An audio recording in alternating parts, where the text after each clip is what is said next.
This video discusses making prints and contact sheets, step by step. This information is also covered in the textbook and class discussions.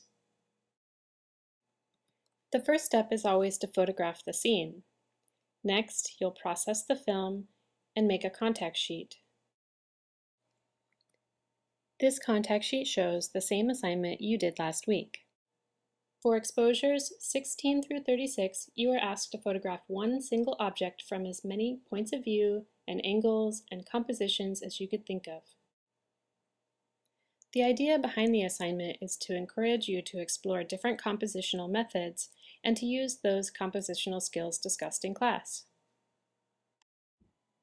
The first part of this video discusses printing a contact sheet step by step.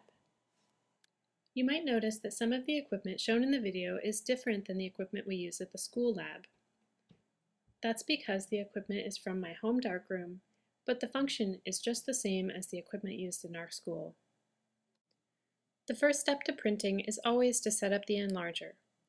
Take off the cover and make sure all of the equipment is present. Also make sure there's no damage that needs to be reported. Find a contact printing frame and clean the glass if necessary. Place the contact printing frame on the baseboard. Set the filter number to 2.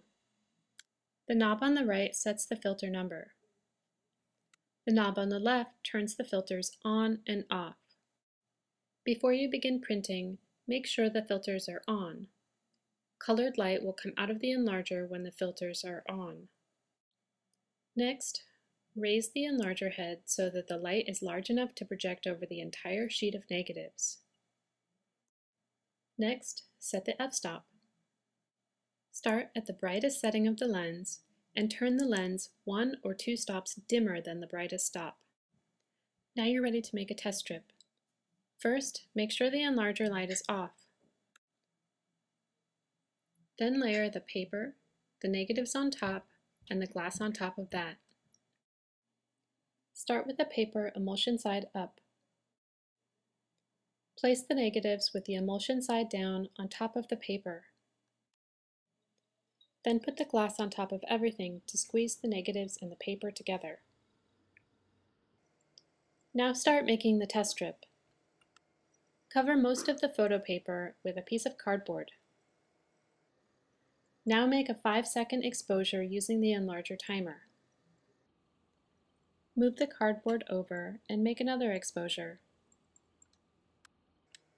Repeat this process until the strip has several different exposures on it. The last exposure will have nothing covered by the cardboard.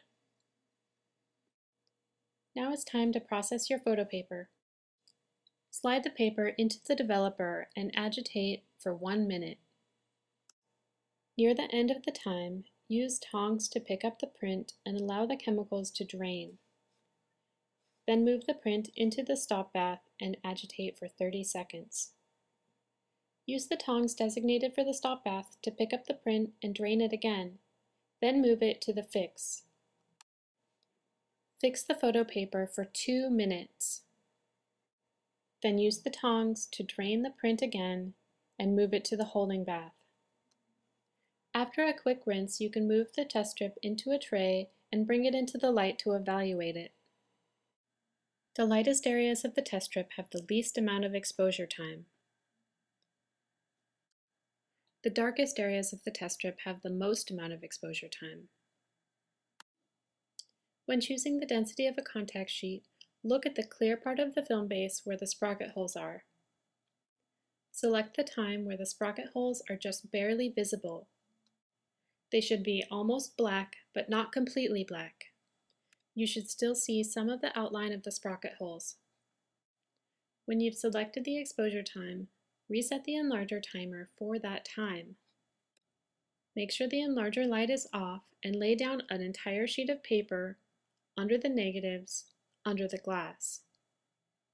Press the expose button and wait.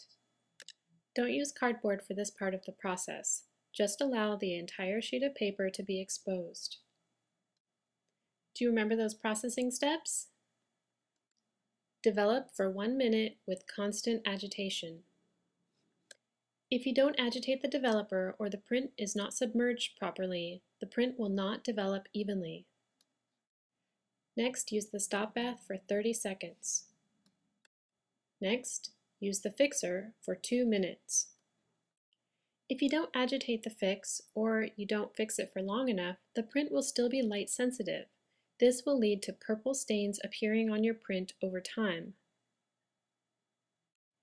Give the print a quick rinse in the holding bath before putting it in a tray for viewing. This helps to prevent the spread of chemicals and contamination in the lab. Never carry wet prints with your hands. Always use a tray. So that's how you make contact sheets. Check back tomorrow for my other video on making prints.